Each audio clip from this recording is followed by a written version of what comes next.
It's 2:47 a.m., and you're lying in bed, staring at the ceiling. Your mind is doing that thing it always does in these quiet hours, wandering into territories that daylight seems to chase away. You're thinking about consciousness, about reality, about whether the version of existence you experience every day is actually real. Maybe you've been scrolling through philosophy forums, or you've stumbled across another simulation theory discussion that's got your neurons firing in ways they shouldn't at this hour.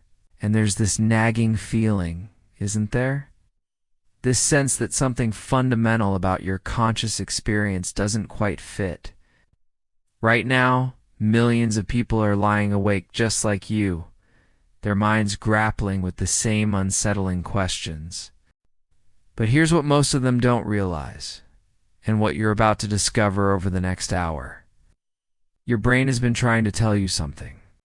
Those strange experiences you've had, those moments that felt somehow off or otherworldly or impossible to explain, they're not random, they're not meaningless, they're signals. Your consciousness isn't just passively experiencing reality. It's actively scanning for inconsistencies, for glitches, for moments when the normal rules don't quite apply. Think of it as a sophisticated detection system, constantly running background processes, looking for errors in the code of existence itself. And when it finds them, when your consciousness stumbles across something that doesn't match the expected parameters of normal reality, that's when you get those experiences that make you lie awake at 3 a.m. wondering what the hell just happened to you. Let me ask you something, and I want you to really think about this. Have you ever been driving on a long stretch of highway, completely absorbed in conversation or music, and suddenly realized you'd traveled 20, 30, maybe 50 miles with absolutely no memory of the journey?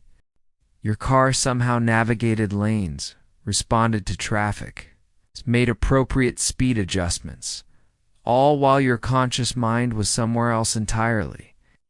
Or maybe you've had one of those déjà vu experiences that went beyond the typical fleeting moment. I'm talking about those times when the feeling was so intense, so detailed, that for several seconds you were absolutely convinced you'd lived that exact moment before, down to the smallest details of conversation and environment. Perhaps you've encountered a young child, maybe 3 or 4 years old, who casually mentioned details about a life they claimed to have lived before they were born. Specific names, places, events that a child their age couldn't possibly know. And when you looked into their eyes as they spoke, there was something there. A depth of knowledge that didn't match their tiny frame.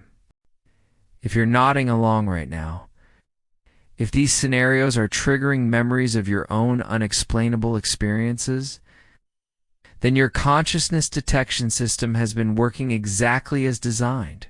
Because here's the revelation that's going to reshape how you understand your own mind. These aren't glitches in your perception.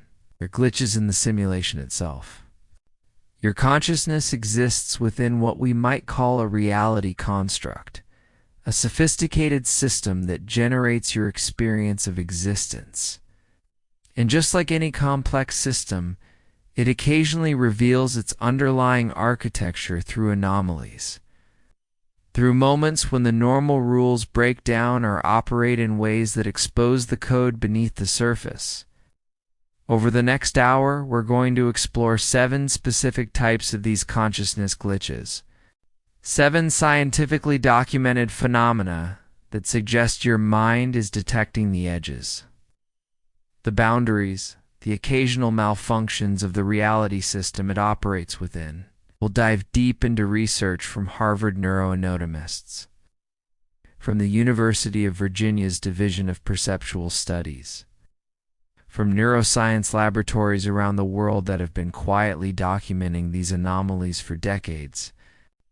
We'll explore cases so well documented and verified that they've been published in peer-reviewed journals, yet somehow they remain on the periphery of mainstream consciousness research. By the time we're finished, you'll understand why that highway hypnosis isn't just your mind wandering. You'll know why children sometimes access memories that shouldn't exist in their neural networks. You'll comprehend why déjà vu isn't a simple memory error, but rather your consciousness glimpsing the temporal architecture of reality itself. You'll discover what happens when half of your consciousness simulation temporarily shuts down, as documented by a Harvard brain scientist who experienced it firsthand during a massive stroke. You'll learn about the research showing that consciousness can perceive and remember information during states of clinical death. When all brain activity appears to have ceased, we'll examine the neurological evidence for what happens when your brain's narrator system, the constant internal voice that maintains your sense of individual identity, temporarily goes offline. And we'll explore the phenomenon of collective memory glitches, instances where millions of people share identical memories of events that, according to all available evidence, never occurred.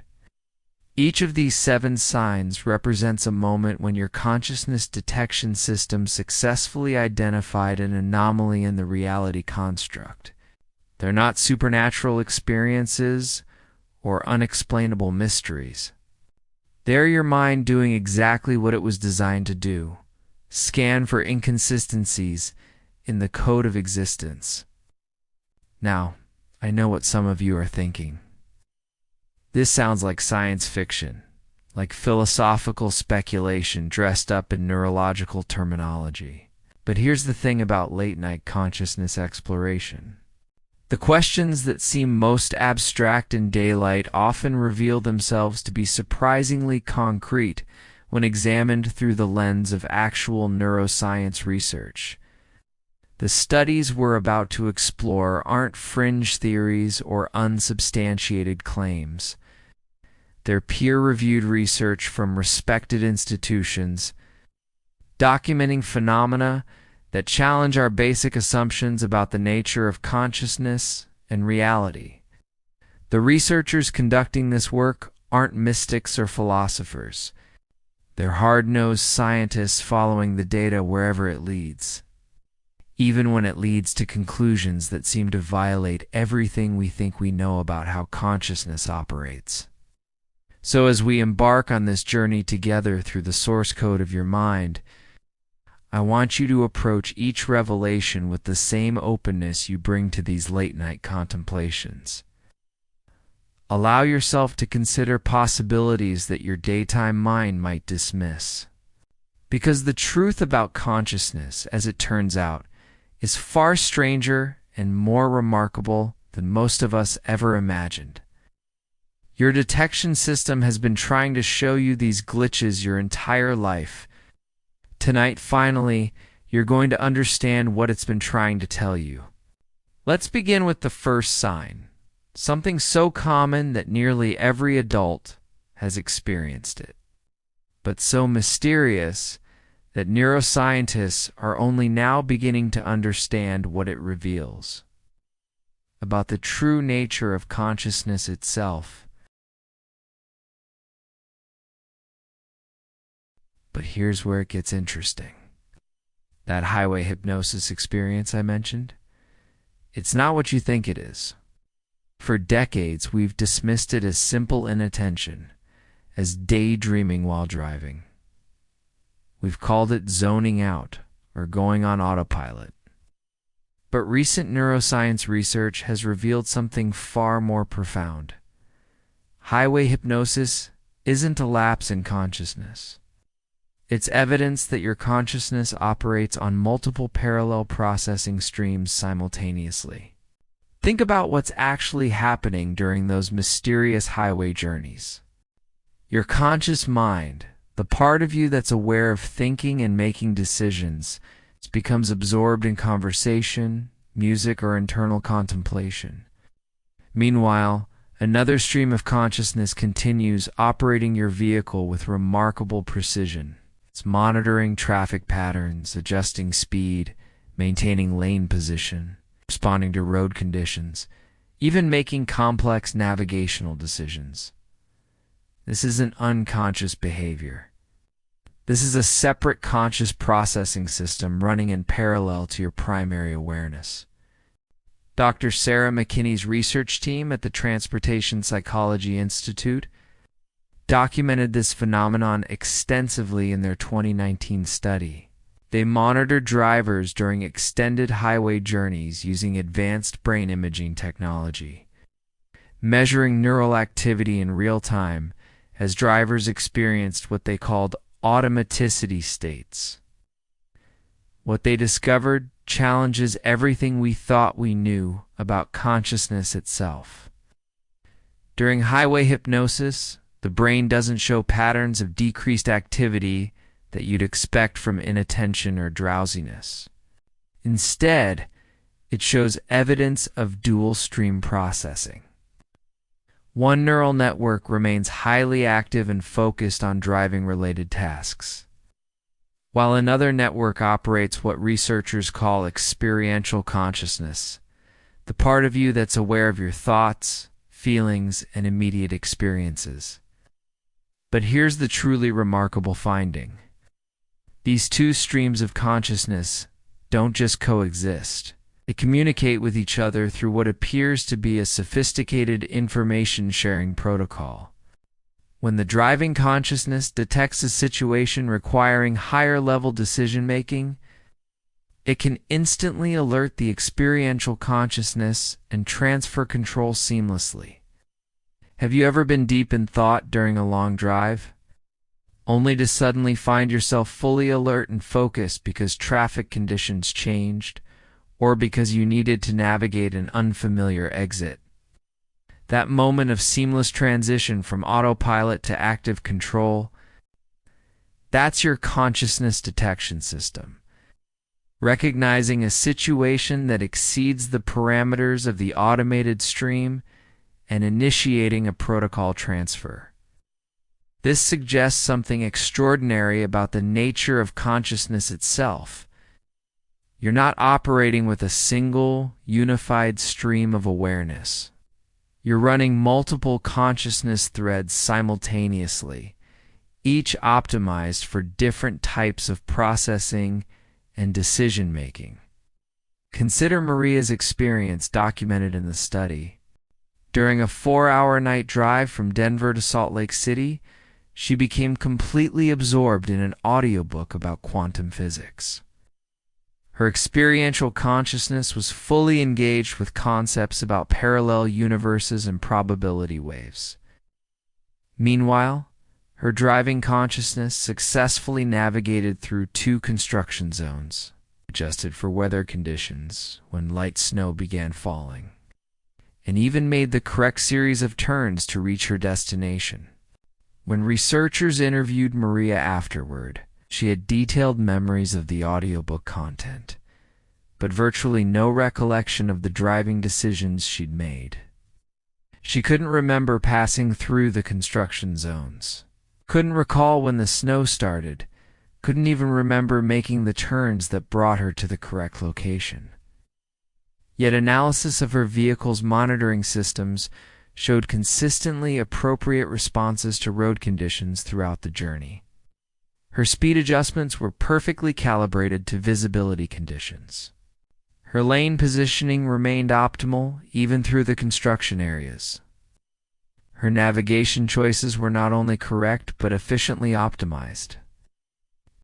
2 separate consciousness streams had operated simultaneously for 4 hours, each maintaining detailed awareness within their specific domain, while somehow coordinating their activities through an unconscious communication protocol.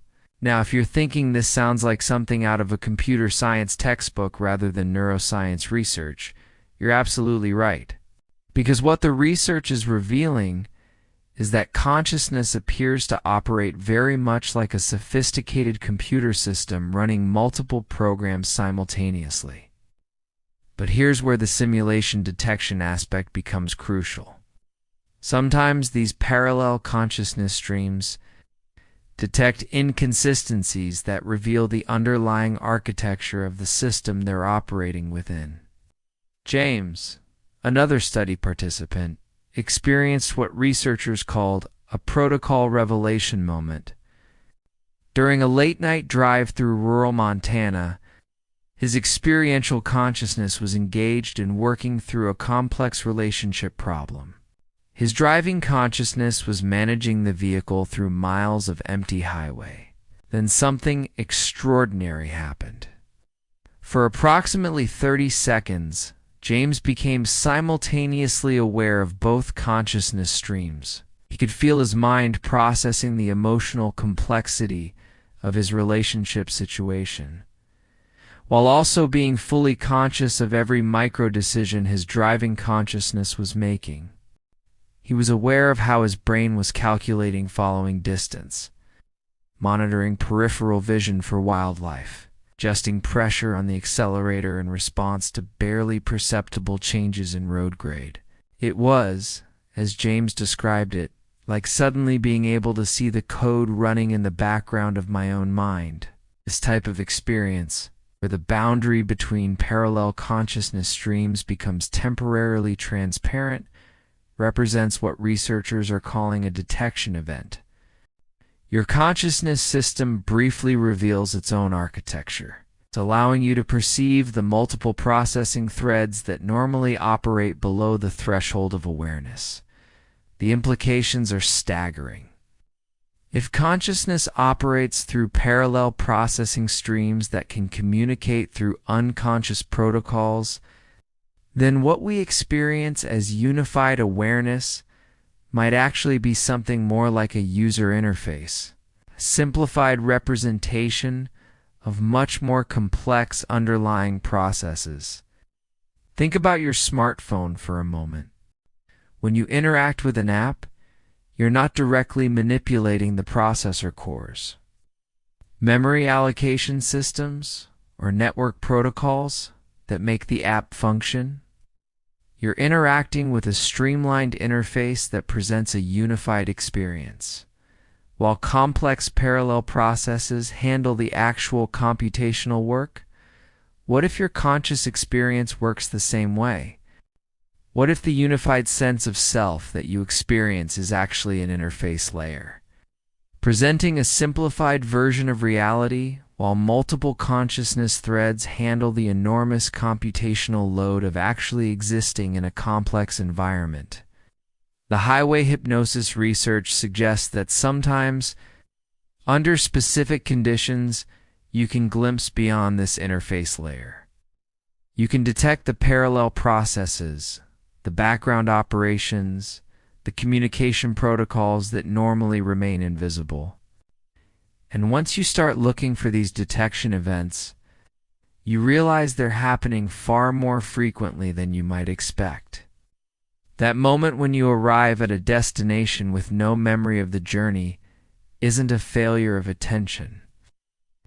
It's evidence that your consciousness operates on multiple levels simultaneously. And occasionally, the interface between those levels becomes transparent enough for you to recognize what's really happening. Your consciousness isn't just experiencing reality, it's running reality through multiple parallel detection and processing systems, each monitoring different aspects of existence for anomalies, for inconsistencies, for glitches in the code. But what happens when one of those parallel consciousness streams suddenly goes offline?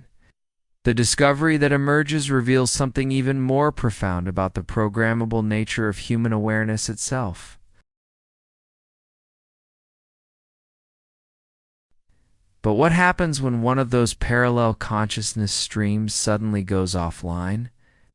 On December 10th, 1996, Dr. Jill Bolt Taylor, a Harvard-trained brain scientist specializing in brain function, experienced what she would later describe as the most profound revelation of her scientific career. She was having a massive stroke that systematically shut down the left hemisphere of her brain. And what she discovered during those 4 hours fundamentally challenges everything we think we know about the nature of individual consciousness. Dr. Taylor wasn't just experiencing a stroke, she was observing it from the inside. With the trained eye of a brain scientist who understood exactly what was happening to her neural architecture, as the hemorrhage spread through her left hemisphere, she watched her consciousness transform in ways that revealed the underlying code of human awareness itself. The left hemisphere, as Taylor knew from her research, houses what we might call the narrative consciousness stream. This is the part of your brain that maintains your sense of individual identity, that processes language, that creates the continuous story of who you are and how you fit into the world around you.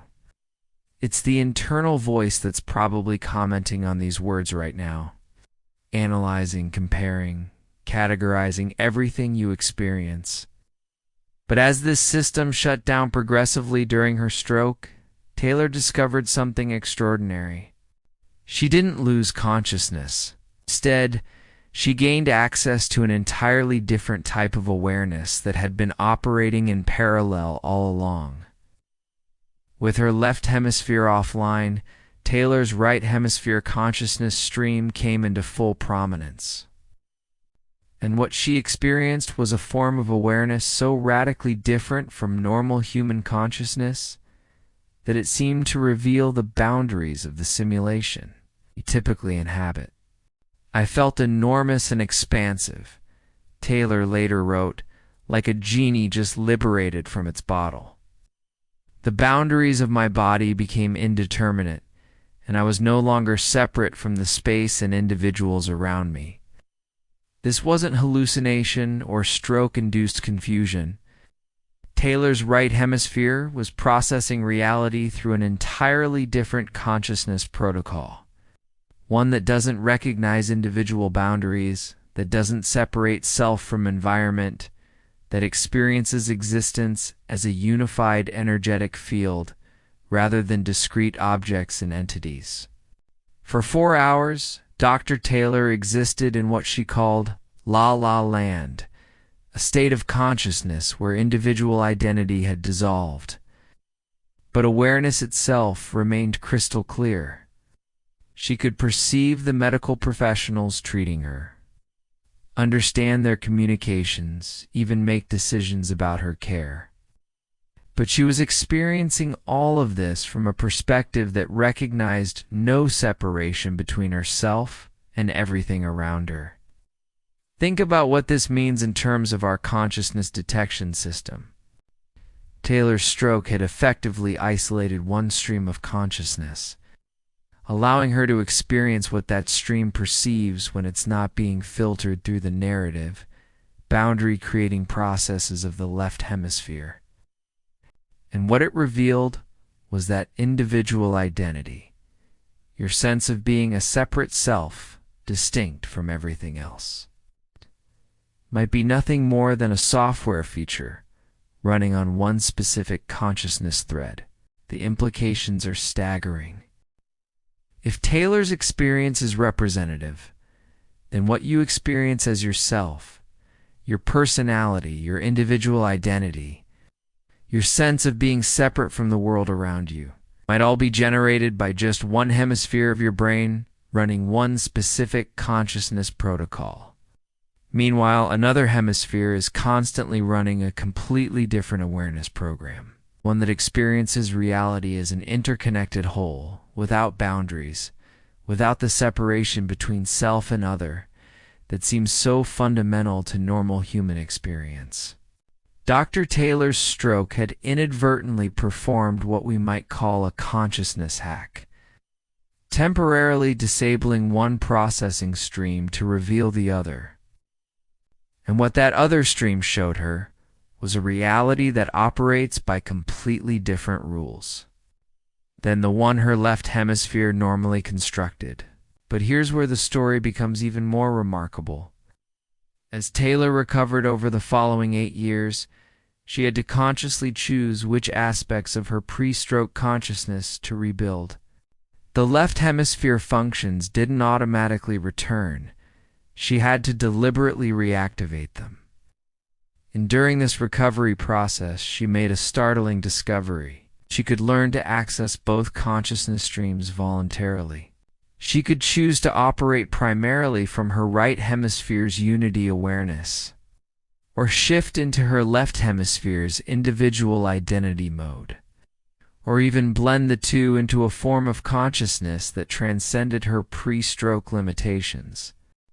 "I have the choice," Taylor explains, "to step to the right of my left hemisphere and experience the world through my right mind, where we are connected to the universe.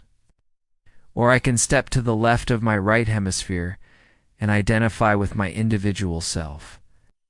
This suggests that what most of us experience as fixed, unchangeable consciousness is actually just one configuration of multiple possible awareness modes.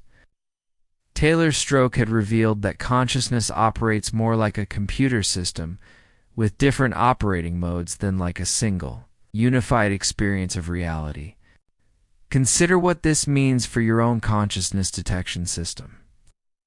If individual identity is essentially a software program running on one hemisphere, then those moments when that sense of self temporarily dissolves, when you feel connected to something larger than yourself, when the boundaries between you and the world seem to fade, those aren't mystical experiences or temporary mental aberrations. They are detection events. Your consciousness is briefly accessing the other processing stream, the one that's been running in parallel all along but normally remains below the threshold of awareness. Because the narrative stream is so dominant, have you ever experienced moments during meditation, or in nature, or during intense creative flow states, where your sense of individual self seemed to expand or dissolve entirely, where you felt connected to everything around you in a way that transcended normal boundaries? These experiences might be your consciousness briefly switching processing modes, accessing the same unified awareness stream that Taylor experienced during her stroke. The difference is that Taylor's experience was involuntary and extended, while yours might be brief voluntary glimpses into an alternative consciousness configuration. Sarah, a 32-year-old graphic designer, described such an experience during a late-night creative session. "I was working on a complex project, completely absorbed, when suddenly it was like the boundaries of my mind expanded beyond my body. I could feel the creative process happening not just in me but through me, as if I was connected to some larger creative intelligence. For maybe 20 minutes, there was no separation between me and the work I was creating. I was the creative process itself." This type of experience suggests that your consciousness detection system occasionally recognizes when the individual identity protocol is running at lower intensity, allowing other awareness streams to become temporarily prominent. The Unity hack reveals something profound about the architecture of consciousness itself. What you experience as your individual self might be just one possible configuration of a much more complex and flexible awareness system. And sometimes, under the right conditions, that system reveals its alternative operating modes. Dr. Taylor's stroke wasn't just a medical emergency. It was an inadvertent exploration of consciousness architecture that revealed the programmable nature of human awareness itself. And once you understand that individual identity is essentially software rather than hardware, you begin to recognize that other aspects of your consciousness might be far more flexible and configurable than you ever imagined. Because if the sense of self can be temporarily disabled to reveal unity awareness, then what other consciousness programs might be running in the background, processing information that doesn't fit within the normal parameters of individual human experience?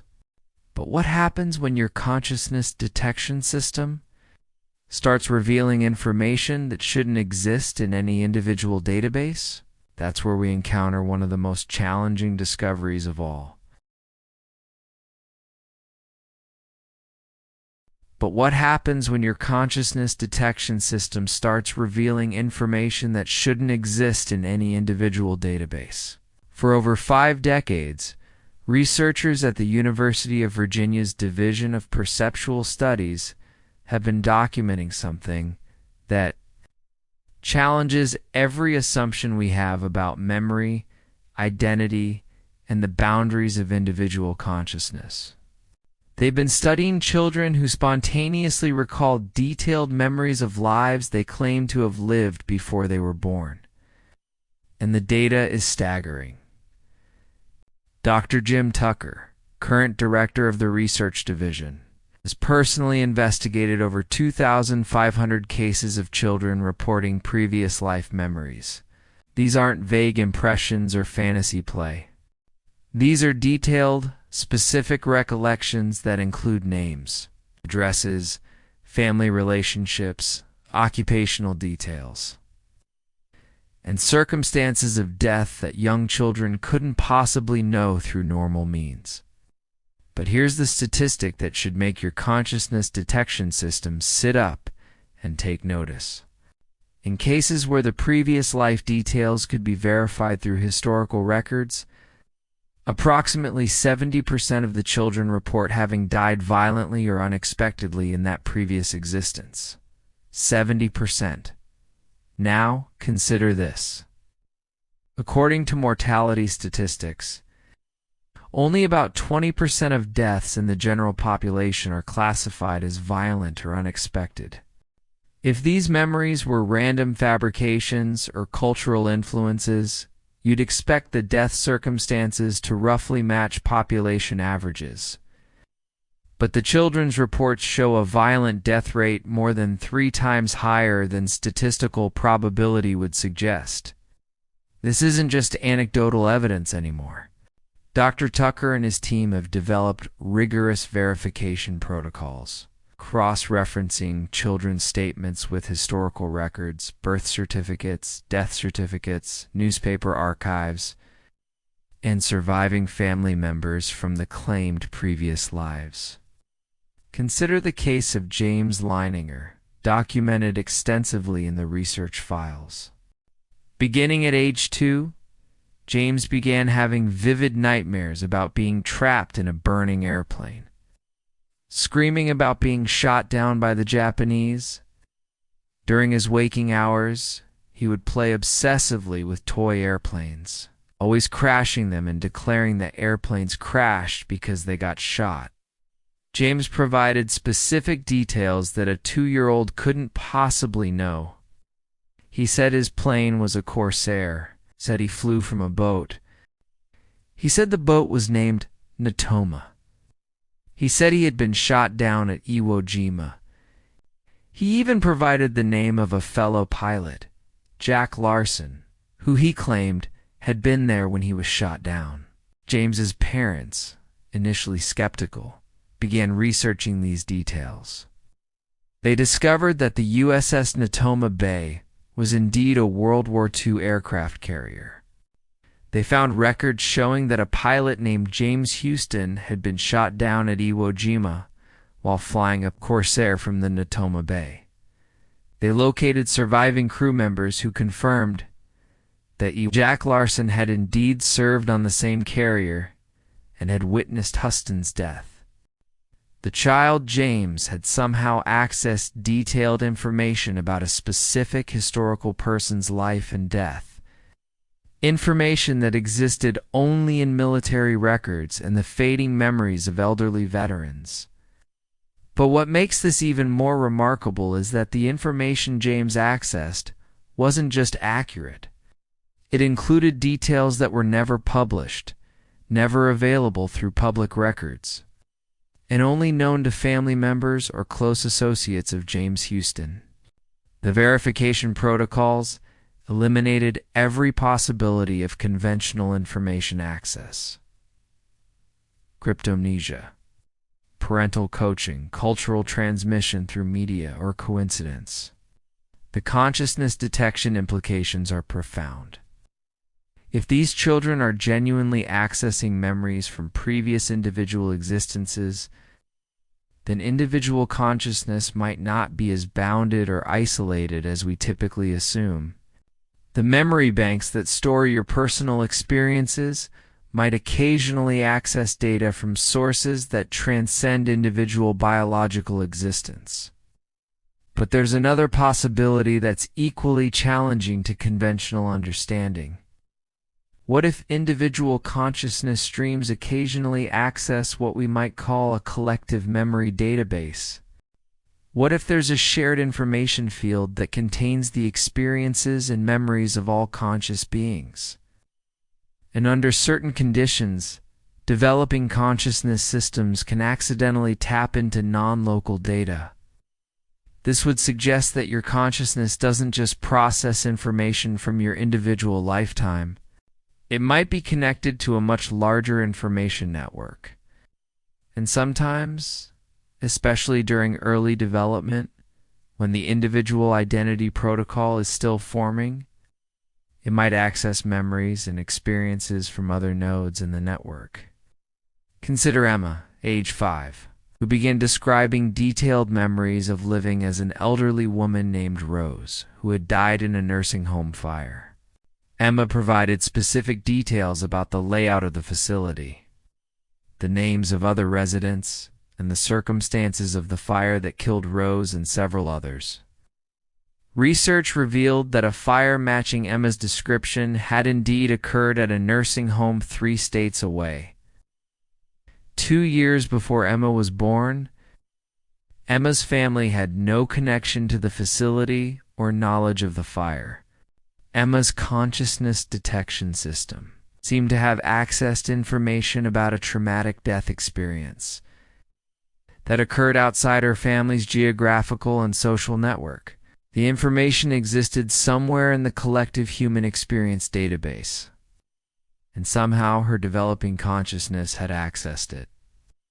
This type of cross-database access suggests that consciousness might operate more like a network system than an isolated processing unit. Your individual awareness stream might occasionally detect information from other nodes in the consciousness network, especially when those experiences involve high emotional intensity or traumatic circumstances that create what we might call data persistence in the collective memory field. The children in these studies aren't experiencing supernatural phenomena. Their consciousness detection systems are simply accessing information through channels that transcend individual biological memory storage. They're detecting data that reveals the networked, interconnected nature of consciousness itself. And once you understand that consciousness might be networked rather than isolated, that memory databases might extend beyond individual biological boundaries, you begin to realize that other aspects of consciousness might also operate through non-local connections. Your detection system might be picking up on information streams that exist beyond the boundaries of your individual space and time coordinates. And once you understand that consciousness can access non-local information, you begin to realize that temporal boundaries might be just as permeable as spatial ones.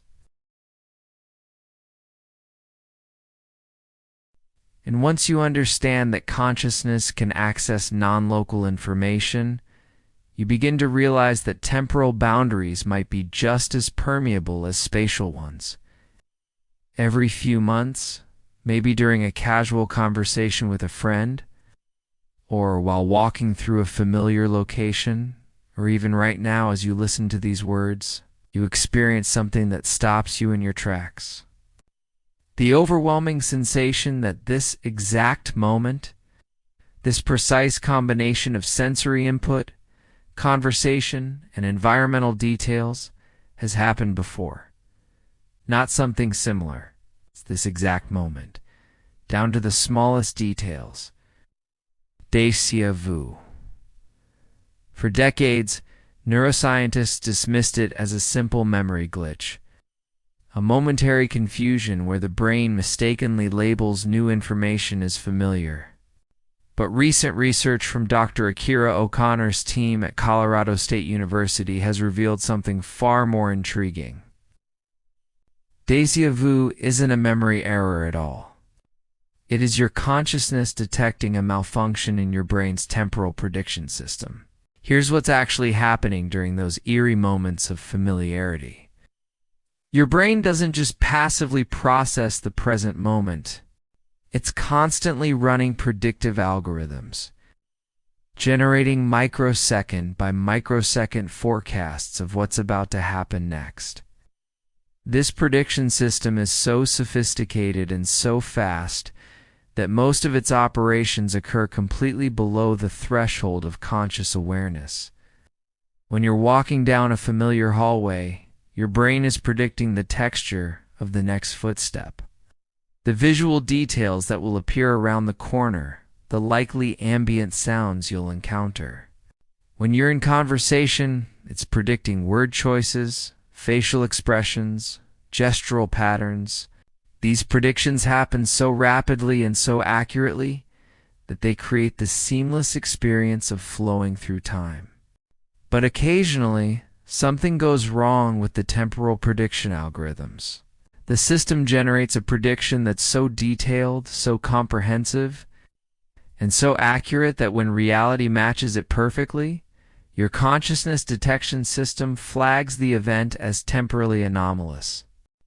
Dr. O'Connor's research team used sophisticated brain imaging to monitor neural activity. During experimentally induced déjà vu experiences, what they discovered was startling. During déjà vu, the brain shows intense activity in regions associated with temporal processing and error detection. Not in memory centers as previously assumed. The brain is essentially saying, "I predicted this moment with impossible accuracy," explains Dr. O'Connor. The déjà vu sensation is the conscious mind's way of flagging that the prediction system has achieved a level of precision that shouldn't be possible under normal temporal processing constraints. Think about what this means.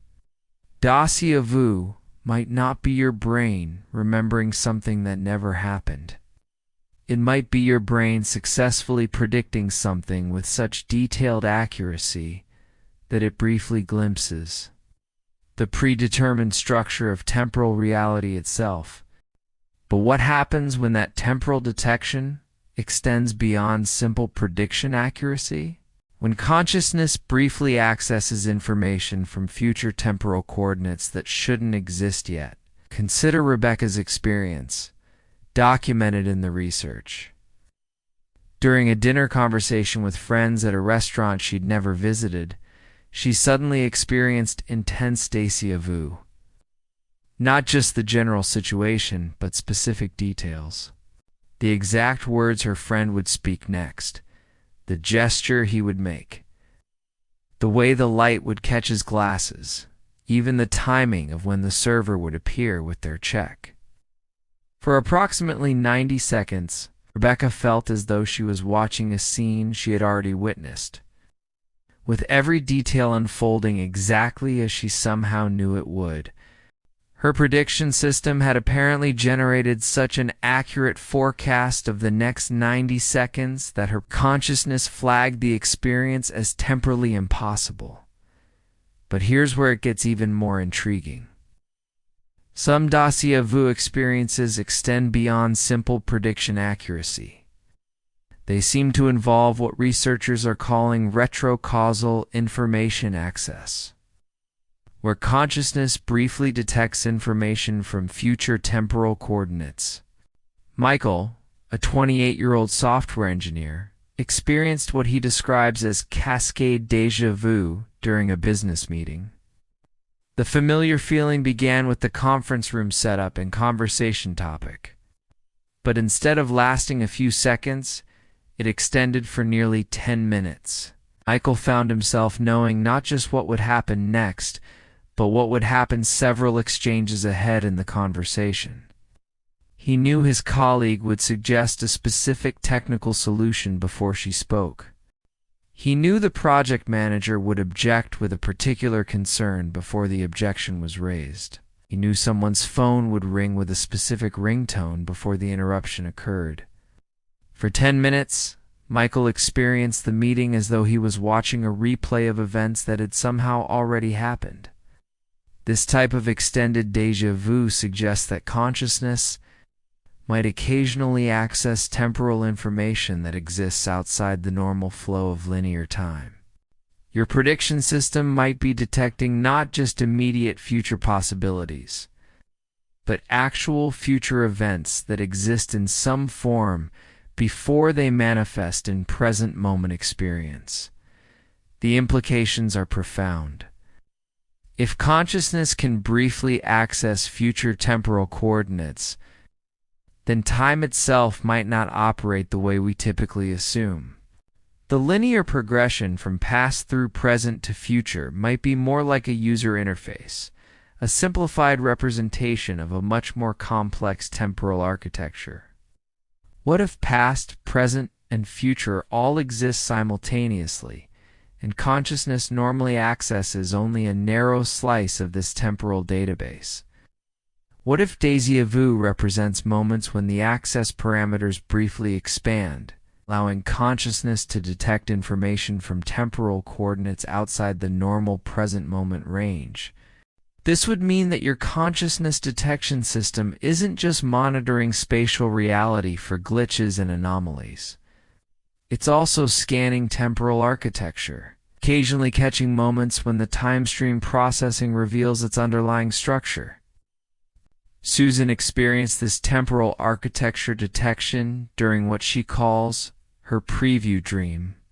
She dreamed in vivid detail about visiting a bookstore she'd never seen, finding a specific book, and having a particular conversation with the clerk about the author.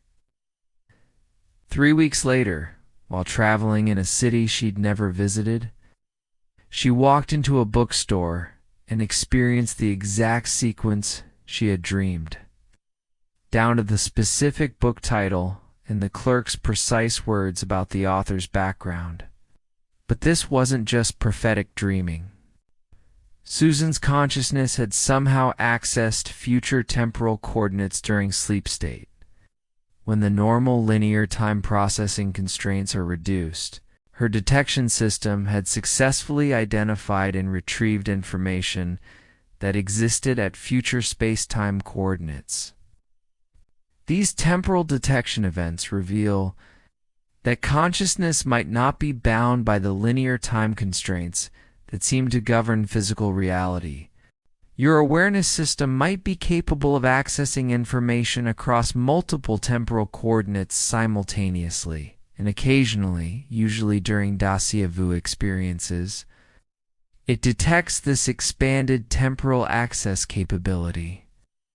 But what happens when consciousness starts accessing information that exists outside the boundaries of space itself?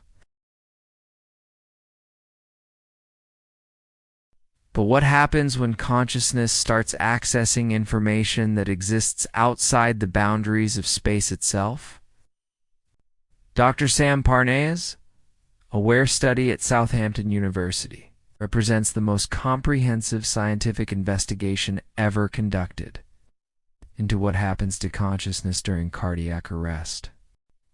Over 4 years, researchers monitored 2,060 patients who experienced clinical death and were subsequently resuscitated.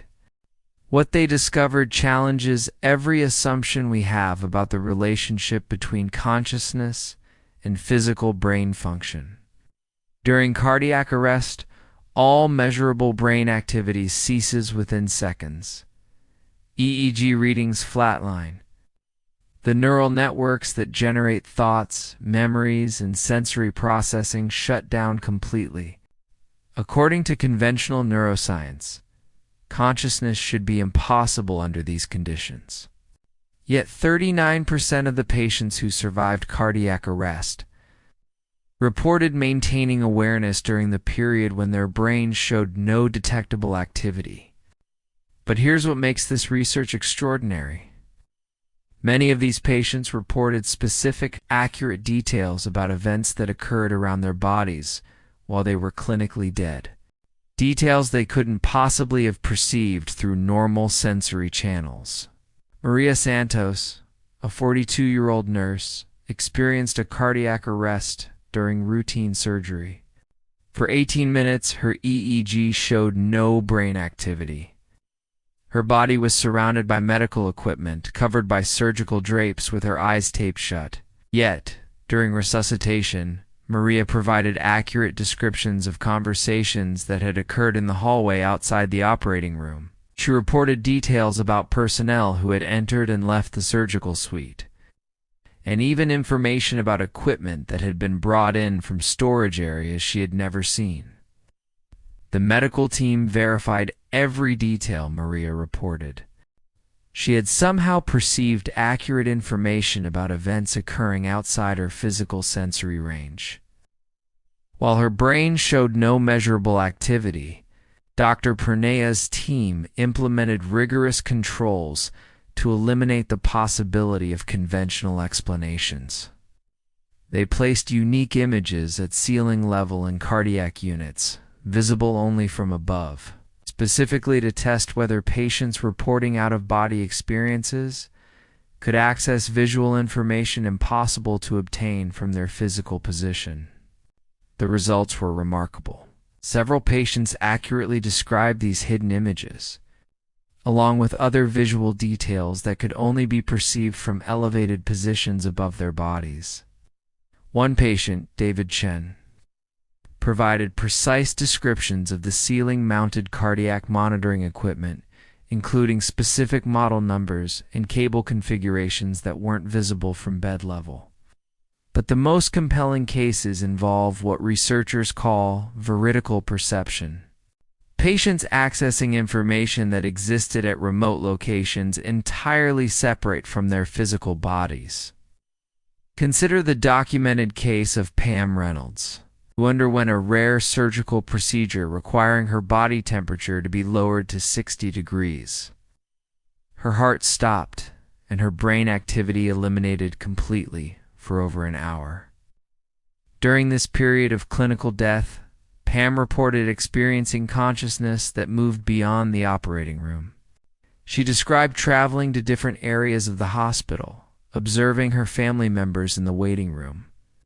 She accurately reported their conversations, their emotional states, even the specific magazines they were reading. She provided details about hospital staff members she had never met, describing their appearances, their roles in her care. She described conversations about her case that occurred in areas she had never visited. Hospital personnel verified every detail of Pam's account. She had somehow accessed accurate information about events occurring throughout the medical facility.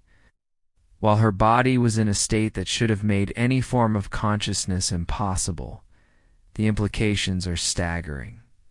If consciousness can access accurate information from remote locations while the brain shows no activity, then awareness itself might not be generated by neural tissue.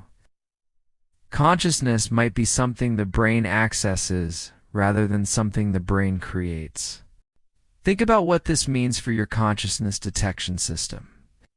If awareness can operate independently of physical brain function, then the boundary between your individual consciousness and external reality might be far more permeable than it appears.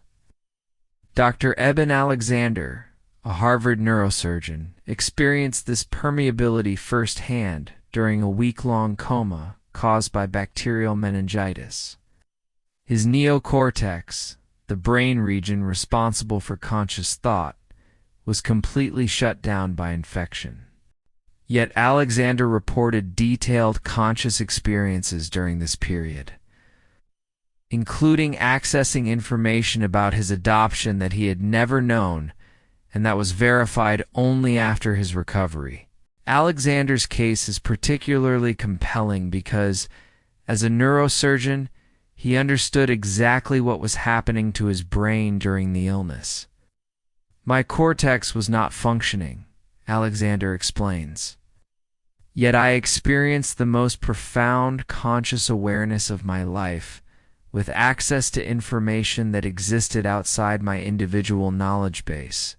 This suggests that your consciousness might be capable of remote information access under certain conditions. The detection system that normally processes local sensory input might occasionally expand its access parameters to include non-local data sources. Jennifer Martinez experienced this expanded access during a meditation session. While in deep contemplative state, she suddenly became aware of detailed information about an emergency occurring at her sister's house 3 states away. She perceived her sister's husband having a heart attack, saw the specific room where it happened, even knew the time it occurred. Jennifer immediately called her sister and found that her remote perception was completely accurate, down to the timing and specific details of the medical emergency. Jennifer's consciousness detection system had somehow accessed real-time information from a remote location, transcending the normal spatial limitations of individual awareness. But perhaps the most profound implication of remote viewing access is what it reveals about the nature of information itself. If consciousness can perceive accurate details about events occurring outside its immediate physical environment, then information might not be localized to specific space-time coordinates the way we typically assume. What if information exists in a distributed field that consciousness can access from any location? What if the boundaries between individual awareness and collective information are more like access permissions than physical barriers? This would mean that your consciousness detection system isn't just monitoring your immediate local environment for glitches and anomalies. It might be capable of accessing information from the entire information field that underlies reality itself. The patients in Dr. Parnia's study weren't experiencing hallucinations or oxygen-deprived fantasies. Their consciousness was successfully accessing accurate information through channels that transcend physical sensory limitations. They were detecting data that reveals the non-local, distributed nature of information itself. And once you understand that consciousness can access information remotely, that awareness itself might not be generated by individual brains, you begin to realize that other fundamental assumptions about the nature of consciousness might also need radical revision. Because if awareness can transcend physical boundaries to access remote information, then what happens when the systems that normally maintain individual identity boundaries begin to dissolve? What does consciousness detect when the separation between self and other temporarily breaks down? But what happens when the very system that creates your sense of individual identity suddenly crashes entirely? But what happens when the very system that creates your sense of individual identity suddenly crashes entirely? Right now, as you listen to these words, there's a voice in your head. Not an auditory hallucination, but an internal narrator that's constantly commenting on your experience, analyzing information, making judgments, creating the continuous story of who you are and what's happening to you.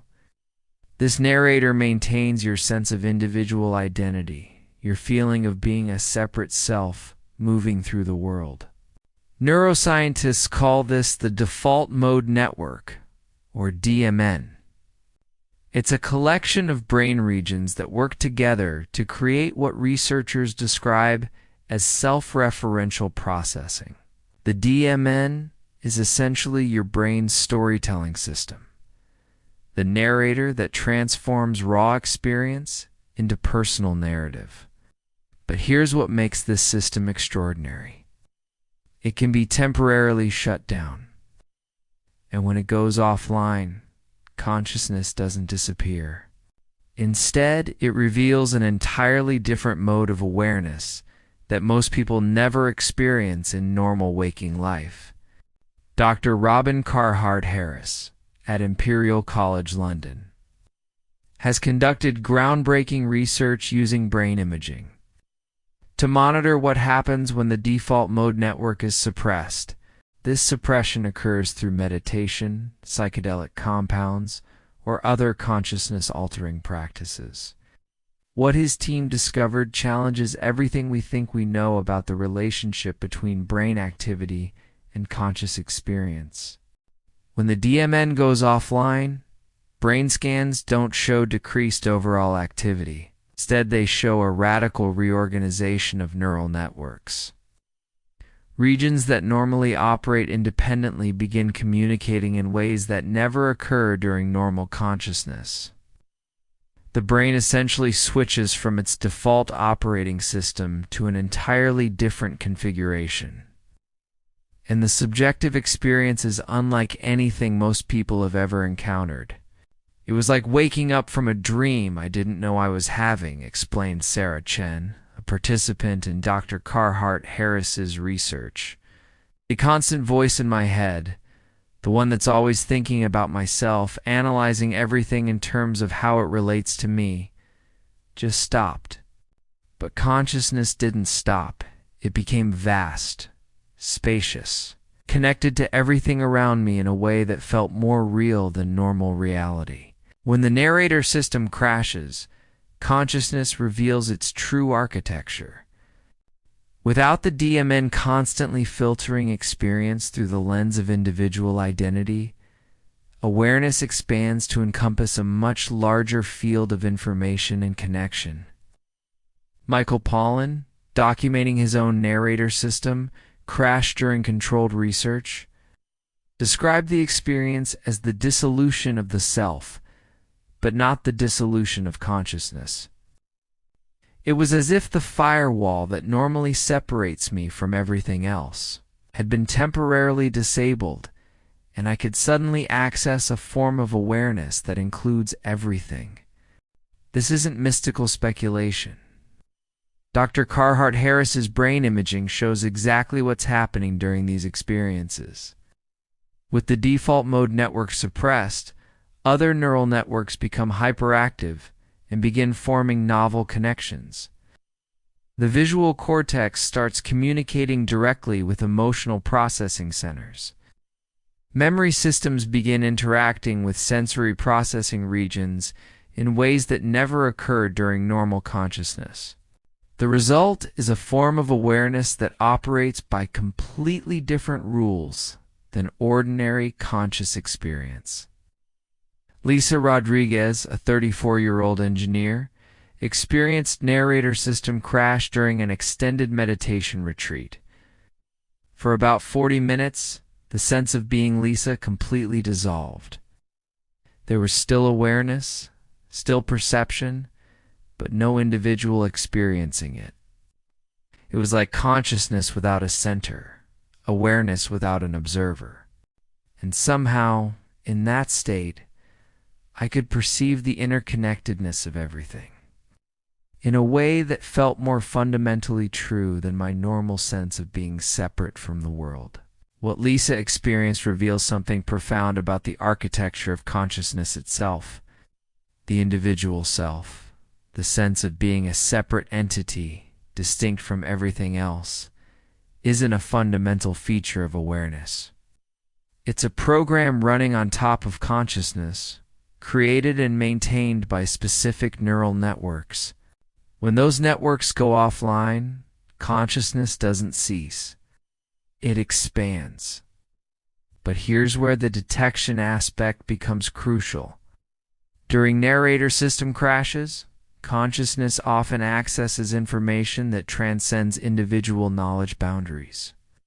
People report insights about the nature of reality, understanding of complex systems they've never studied, even access to information about other people's internal experiences. Dr. Matthew Johnson's research at Johns Hopkins has documented what he calls noetic experiences during DMN suppression. Participants consistently report accessing knowledge that feels authoritative and true, but that extends far beyond their individual learning or experience. It's as if, explains Dr. Johnson, when the individual identity program stops running, consciousness gains access to information channels that are normally filtered out or inaccessible. People report understanding the fundamental interconnectedness of all existence, not as a belief or concept, but as direct, undeniable knowledge. Consider David's experience during his narrator crash. A software programmer with no background in physics or cosmology, David reported receiving detailed understanding about the nature of consciousness and its relationship to physical reality.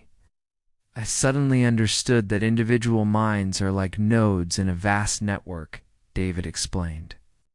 Consciousness isn't generated by brains, it's accessed by them. When the individual node identity dissolves, you can perceive the entire network. This type of information access suggests that the default mode network doesn't just create individual identity. It might also filter and limit the information that consciousness can access.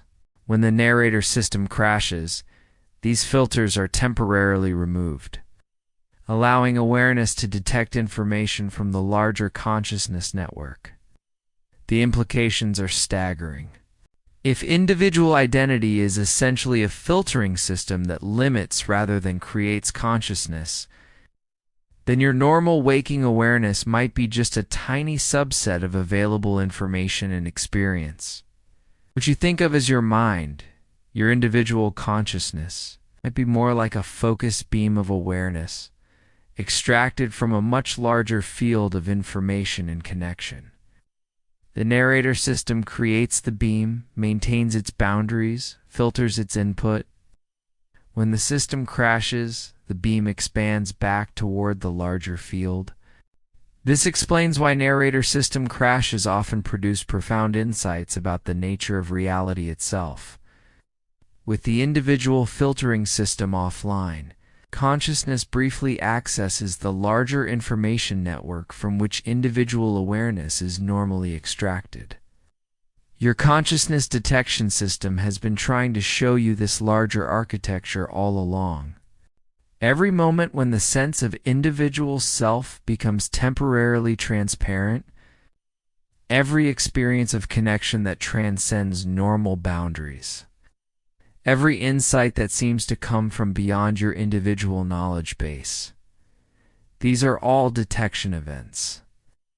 These are moments when consciousness briefly recognizes its true networked nature. The narrator crash reveals that individual identity isn't the foundation of consciousness, it's a sophisticated limitation system running on top of unlimited awareness. And once you understand this, you begin to realize that other apparently solid features of reality might also be limitation systems rather than fundamental truths. Because if individual consciousness is just a filtered subset of networked awareness, then what about the consistency of reality itself? What happens when consciousness detects glitches in the collective filtering system? But what happens when millions of consciousness nodes simultaneously experience the same information error? When the collective database itself becomes corrupted?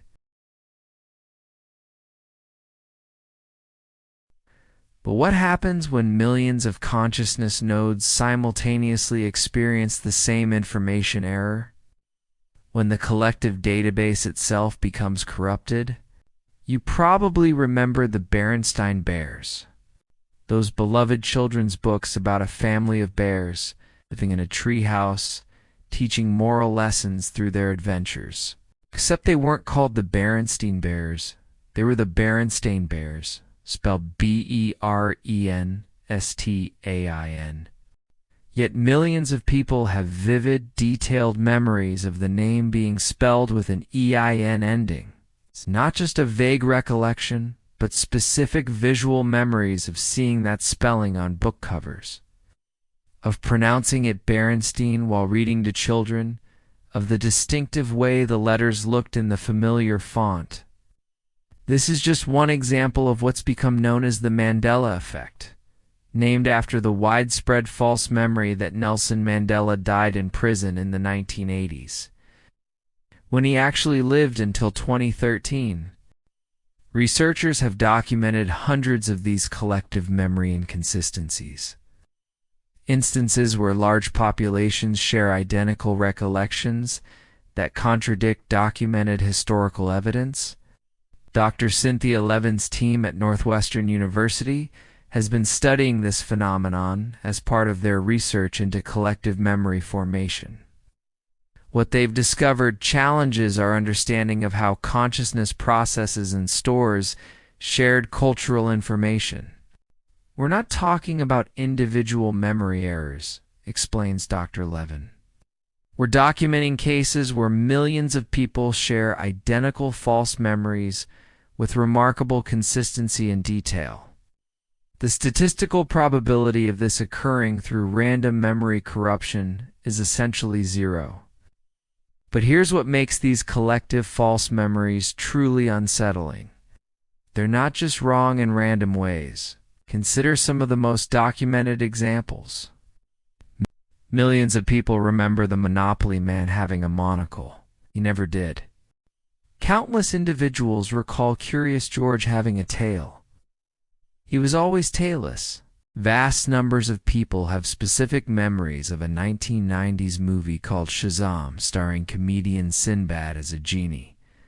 No such movie was ever produced.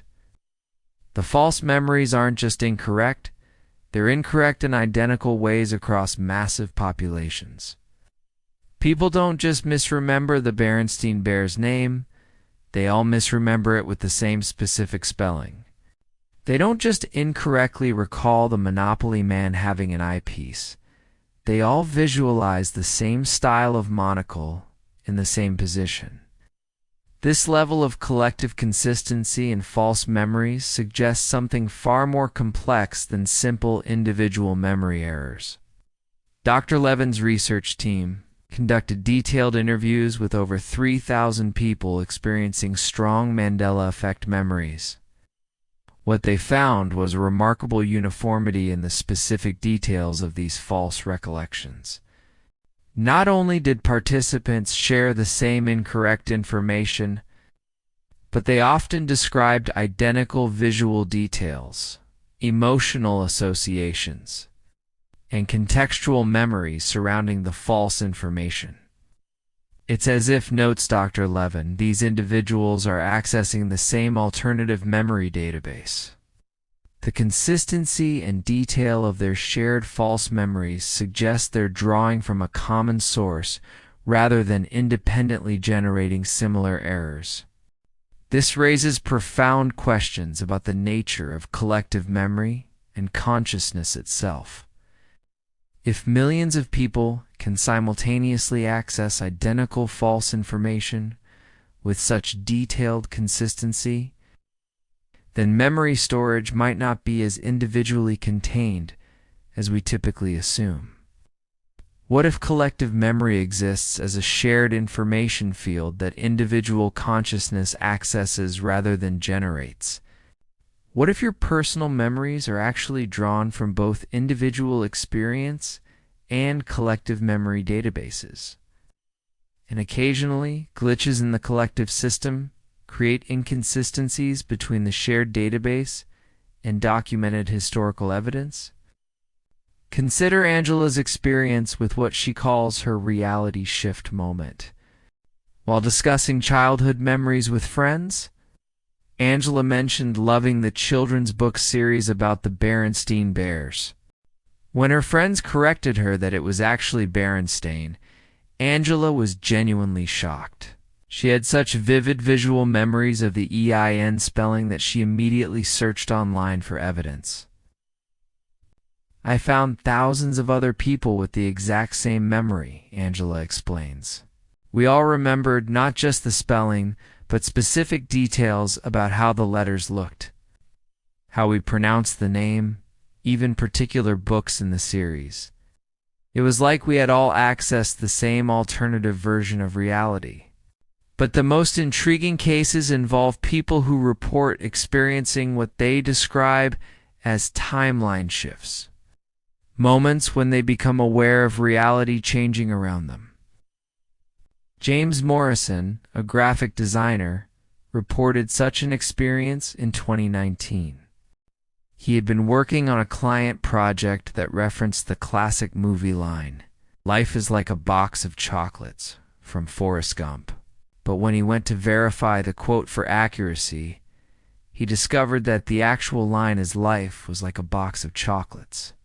James had distinct memories of hearing "life is like" in the movie, of using that specific phrasing in conversations, of seeing it quoted with his in various contexts.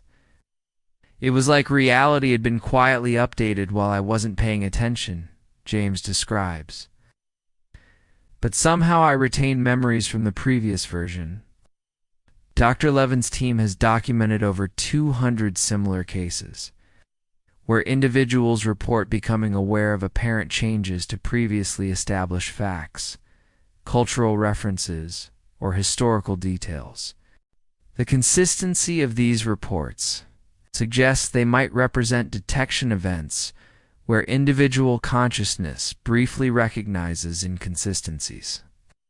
In the collective reality database, this could mean that what we experience as stable, consistent reality is actually more like a constantly updating shared database. And occasionally, individual consciousness detects moments when the database has been modified or corrected. If consciousness operates through networked information access, as our previous signs have suggested, then collective memory glitches might represent moments when the network experiences synchronization errors, version conflicts, or database corruptions that create inconsistencies between individual nodes. Your consciousness detection system might be capable of recognizing these collective database anomalies, especially when they involve information that was previously stored in your individual memory cache. The unsettling feeling that accompanies Mandela effect discoveries might be your awareness recognizing that the collective information field has been altered in ways that contradict your cached memories. This suggests that reality itself might be far more fluid and modifiable than it appears. If collective consciousness can experience database corruption, memory synchronization errors, and information field updates, then the apparently solid, unchanging nature of historical facts and cultural references might be more like software running unchangeable hardware. The Mandela effect represents your consciousness detecting glitches in the collective reality maintenance system. These aren't individual memory failures. They are moments when your detection system successfully identifies inconsistencies between your cached memories and the current version of the shared information database. And once you understand that collective memory can experience corruption and updates, you begin to realize that individual consciousness might be operating within a reality system that's far more programmable, far more modifiable than anyone ever imagined. Which brings us to the ultimate question. Now that you've seen the source code, now that your consciousness detection system has revealed these 7 types of glitches in the architecture of existence itself, what do you do with this knowledge?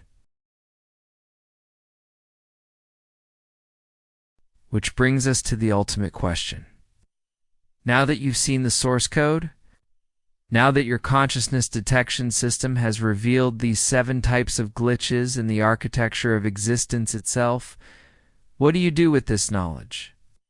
When you started listening tonight, you were lying in bed at nearly 3 a.m., your mind wandering into those territories that daylight seems to chase away, questioning the nature of consciousness and reality. Now you understand that those strange experiences you've had, those moments that felt somehow off or otherworldly or impossible to explain, weren't random anomalies. They were your consciousness doing exactly what it was designed to do. detect inconsistencies in the code of existence. You now know that highway hypnosis isn't daydreaming. It's evidence that consciousness operates through multiple parallel processing streams. You understand that individual identity isn't fundamental hardware. It's sophisticated software that can be temporarily disabled to reveal unity consciousness. You've learned that memory databases might extend beyond individual biological boundaries, allowing access to information from other nodes in the consciousness network. You've discovered that déjà vu isn't a memory glitch, but your brain detecting impossible prediction accuracy, revealing the temporal architecture of reality itself. You've seen evidence that consciousness can access information from remote locations during states where brain function appears to have ceased entirely. You understand that the narrator system maintaining your sense of individual self is actually a filtering mechanism that limits rather than creates awareness. And you've realized that millions of people sharing identical false memories suggest that reality itself might be a constantly updating shared database, subject to glitches, corruptions, and revisions. So what does this mean for how you live your life? First, it means you can trust your detection system. Those moments when reality feels slightly off, when you experience something that doesn't quite fit within normal parameters, when you have insights or connections that seem to come from beyond your individual knowledge base, these aren't signs that something's wrong with your perception. They're signs that something's right with your consciousness. Your awareness is functioning exactly as designed, constantly scanning for anomalies, inconsistencies, and glitches that reveal the underlying architecture of existence. Instead of dismissing these experiences as meaningless or imaginary, you can now recognize them as valuable data about the true nature of consciousness and reality. Tomorrow, when you experience highway hypnosis during your commute, you'll understand that you're witnessing parallel consciousness streams in action. When you have a moment of profound connection that transcends individual boundaries, you'll recognize that your narrator system has temporarily reduced its filtering, allowing access to networked awareness. When you encounter a Mandela effect experience, you'll know that your detection system has identified an inconsistency in the collective database. But perhaps more importantly, this understanding changes your relationship with consciousness itself. You now know that what you experience as individual awareness is just one configuration of a much more complex and flexible system. The boundaries that seem so solid between self and other, between past and future, between individual and collective memory, are more like access permissions than fundamental limitations. This knowledge is both liberating and responsibility creating. Liberation, because you understand that consciousness is far more expansive and capable than conventional models suggest. You're not trapped within the limitations of individual identity, biological memory storage, or linear temporal processing. Your awareness has access to information channels, processing modes, and connection possibilities that extend far beyond normal waking consciousness. But responsibility, because once you've seen the code, once your detection system has been activated to recognize these glitches and anomalies, you can't unsee what you've discovered. You become a conscious participant in the architecture of reality, rather than just a passive experiencer of it. This doesn't mean you need to dramatically change your daily life or abandon practical concerns. The consciousness simulation continues operating regardless of whether you're aware of its underlying architecture. But your relationship with that simulation becomes fundamentally different. You might find yourself more curious about those strange moments that most people dismiss. You might become more aware of the flexibility and programmability of your own consciousness. You might notice when you're operating primarily through individual identity mode versus unity awareness mode. You might recognize when your detection system is picking up information from non-local sources. Some nights, like tonight, you might find yourself lying awake contemplating these mysteries with a sense of wonder rather than confusion. Because now you understand that these late-night consciousness explorations aren't just philosophical speculation. They're your awareness exploring its own architecture, your consciousness examining the code that generates your experience of existence. The 7 signs we've explored tonight represent just the beginning of what your detection system might reveal as you become more attuned to its operations. Each glitch, each anomaly, each moment when the normal rules don't quite apply, offers an opportunity to understand more about the true nature of consciousness and reality. You're no longer just a user of the consciousness system. You're a co-investigator, actively participating in the ongoing discovery of how awareness actually works. Your late-night contemplations have become a form of consciousness research. Your strange experiences, valuable data points in the larger exploration of existence itself. As you eventually drift towards sleep tonight, you might notice the transition differently than before. You might recognize the moment when your narrator system begins reducing its activity, when individual identity boundaries start dissolving, when consciousness begins shifting into alternative processing modes. Sleep itself becomes another detection opportunity, another chance to observe the flexibility and configurability of awareness. And tomorrow, as you move through your day, you'll carry this understanding with you, not as a belief system or philosophical position, but as practical knowledge about how consciousness actually operates. You've seen the source code, you understand the architecture, you know what to look for. Your consciousness detection system is now fully activated. The question isn't whether you'll encounter more glitches and anomalies. You will. The question is how you'll use each detection event to deepen your understanding of the remarkable, mysterious, and endlessly fascinating system that generates your experience of being alive. Welcome to conscious participation in the architecture of existence itself.